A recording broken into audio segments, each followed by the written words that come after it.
जय श्री कृष्णा सा। आप सभी का मेरे चैनल पर स्वागत है।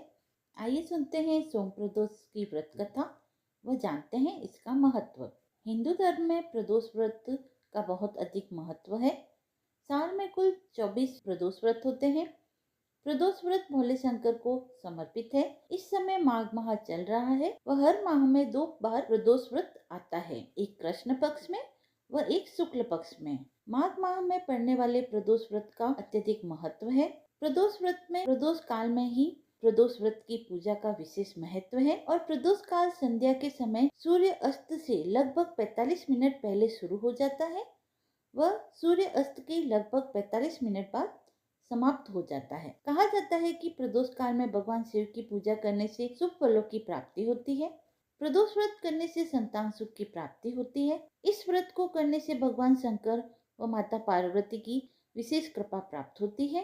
प्रदोष काल में पूजा करने का समय चाहे 5:42 से लेकर 8:17 के मध्य रहेगा। सोम प्रदोष व्रत सभी प्रदोष व्रतों में सबसे शुभ माना गया है। सोमवार का दिन भगवान शिव की पूजा को समर्पित होता है, इसीलिए इस दिन प्रदोष व्रत रखकर पूजा पाठ करना बहुत ही शुभ फलदायी होता है तथा साथ ही यह माना जाता है कि इससे ग्रह दशाओं से मुक्ति पाने में सहायता मिलती है।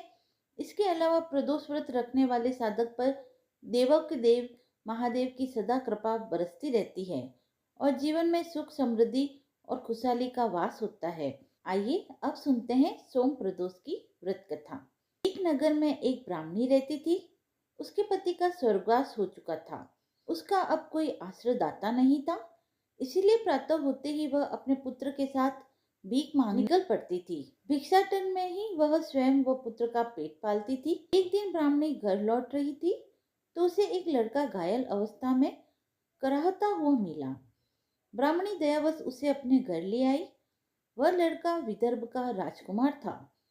शत्रु सैनिकों ने उसके राज्य पर आक्रमण कर उसके पिता को बंदी बना लिया और राज्य पर नियंत्रण कर लिया था, इसीलिए वह मारा मारा फिर रहा था।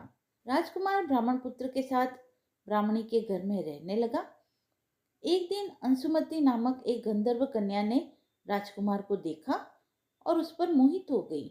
अगले दिन अंशुमति अपने माता पिता को राजकुमार से मिलाने के लिए लाई। उन्हें भी राजकुमार भाग गया। कुछ दिनों बाद अंशुमति के माता पिता को शंकर भगवान ने स्वप्न में आदेश दिया कि राजकुमार और अंशुमति का विवाह कर दिया जाए। उन्होंने वैसा ही किया। ब्राह्मणी प्रदोष व्रत करती थी। उसके व्रत के प्रभाव और गंधर्व राज की सेना की सहायता से राजकुमार ने विदर्भ से शत्रुओं को खदेड़ दिया और पिता के राज्य को पुनः प्राप्त कर लिया। वह आनंद पूर्वक रहने लगा। राजकुमार ने ब्राह्मण पुत्र को अपना प्रधानमंत्री बनाया। ब्राह्मणी के प्रदोष व्रत के महात्म्य से जैसे राजकुमार और ब्राह्मण पुत्र के दिन फिरे, वैसे ही भगवान शंकर अपने अन्य सभी भक्तों के भी दिन फेरते रहे। हर हर महादेव। कथा समाप्त हुई। आइए सुनते हैं मासिक शिवरात्रि की कथा। पूर्व काल में चित्रभानु नाम का एक शिकारी था। जानवरों की हत्या करके वह अपने परिवार को पालता था। वह एक साहूकार का कर्जदार था, लेकिन उसका ऋण समय पर न चुक सका। क्रोधित साहूकार ने शिकारी को शिव मठ में बंदी बना लिया। संयोग से उस दिन शिवरात्रि थी। शिकारी ध्यान मग्न होकर शिव संबंधी धार्मिक बातें सुनता रहा। चतुर्दशी को उसने शिवरात्रि व्रत की कथा भी सुनी। शाम होते ही साहूकार ने उसे अपने पास बुलाया और ऋण चुकाने के विषय में बात की। शिकारी अगले दिन सारा ऋण लौटा देने का वचन देकर बंधन मुक्त हो गया। अपनी दिनचर्या की भांति वह जंगल में शिकार के लिए निकला, लेकिन दिन भर बंदी गृह में रहने के कारण भूख प्यास से व्याकुल था। शिकार खोजता हुआ वह बहुत दूर निकल गया। जब अंधेरा हो गया तो उसने विचार किया कि रात जंगल में ही बितानी पड़ेगी। एक तालाब के किनारे एक बेलपत्र के पेड़ पर चढ़ रात बीतने का इंतजार करने लगा। बिल्व वृक्ष के नीचे शिवलिंग था, जो बिल्व पत्रों से ढका हुआ था। शिकारी को इस बात का पता नहीं था। पड़ाव बनाते समय उसने जो टहनियां तोड़ी वे संयोग से शिवलिंग पर गिरती चली गई। इस प्रकार दिन भर भूखे प्यासे शिकारी का व्रत भी हो गया और शिवलिंग पर बिलपत्र भी चढ़ गए। एक प्रहर रात्रि बीत जाने पर एक गर्भिणी हिरनी तालाब पर पानी पीने पहुंची। शिकारी ने धनुष पर तीर चढ़ाकर ज्यों ही प्रत्यंचा खींची, हिरनी बोली, मैं गर्भिणी हूँ, शीघ्र ही प्रसव करूंगी। तुम एक साथ 2 जीव हत्या करोगे, जो कि ठीक नहीं है। मैं बच्चे को जन्म देकर शीघ्र ही तुम्हारे समक्ष प्रस्तुत हो जाऊंगी, तब तुम मुझे मार लेना। शिकारी ने प्रत्यंचा ढीली कर दी और हिरनी जंगली झाड़ियों में लुप्त हो गई। प्रत्यंचा चढ़ाने तथा ढीली करने के वक्त कुछ बिल्व पत्र अनायास ही टूटकर शिवलिंग पर गिर पड़े। इस प्रकार उसने अनजाने में ही प्रथम पहर का पूजन भी संपन्न कर लिया। कुछ ही देर बाद एक और हिरनी उधर से निकली। शिकारी की प्रसन्नता का ठिकाना न रहा। समीप आने पर उसने धनुष का बाण चढ़ाया। तब उसे देख हिरनी ने विनम्रता पूर्वक निवेदन किया कि मैं थोड़ी देर पहले ऋतु से निवृत्त हुई हूँ, कामातुर विरहिणी हूँ, अपने प्रिय की खोज में भटक रही हूँ। मैं अपने पति से मिलकर शीघ्र ही तुम्हारे पास आ जाऊंगी। शिकारी ने उसे भी जाने दिया। 2 बार शिकार को खोकर उसका माथा ठनका। वह चिंता में पड़ गया। रात्रि का आखिरी पहर भी बीत रहा था। इस बार भी धनुष से लगकर कुछ बेलपत्र शिवलिंग पर जा गिरे तथा दूसरे प्रहर की पूजा भी संपन्न हो गई।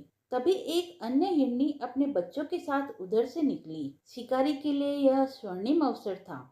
उसने धनुष पर तीर चढ़ाने में देर नहीं लगाई। वह तीर छोड़ने ही वाला था कि हिरनी बोली, हे शिकारी, मैं इन बच्चों को इनके पिता के हवाले करके लौट आऊंगी। इस समय मुझे मत मारो।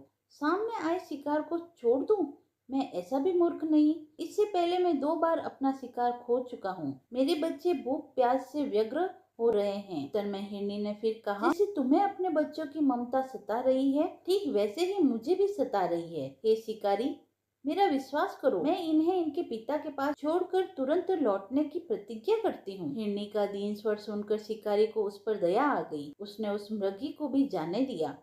शिकार के अभाव में भूख प्यास से व्याकुल शिकारी अनजाने में ही बेल वृक्ष पर बैठा बेल पत्र तोड़ तोड़ कर नीचे फेंकता जा रहा था। वो पटने को हुई तो एक हष्ट पुष्ट मृग उसी रास्ते पर आया। शिकारी ने सोच लिया कि इसका शिकार तो वह अवश्य करेगा। शिकारी की प्रत्यंचा देखकर मृग विनीत स्वर में बोला, हे शिकारी, यदि तुमने मुझसे पूर्व आने वाले 3 मृगियों तथा छोटे छोटे बच्चों को मार डाला है, तो मुझे भी मारने में विलंब न करो, ताकि मुझे उनके वियोग में एक क्षण भी दुख न सहना पड़े। मैं उन हिरनियों का पति हूँ। यदि तुमने उन्हें जीवन दान दिया है, तो मुझे भी कुछ क्षण का जीवन देने की कृपा करो। मैं उनसे मिलकर तुम्हारे समक्ष उपस्थित हो जाऊंगा। मृग की बात सुनते ही शिकारी के सामने पूरी रात का घटनाक्रम घूम गया।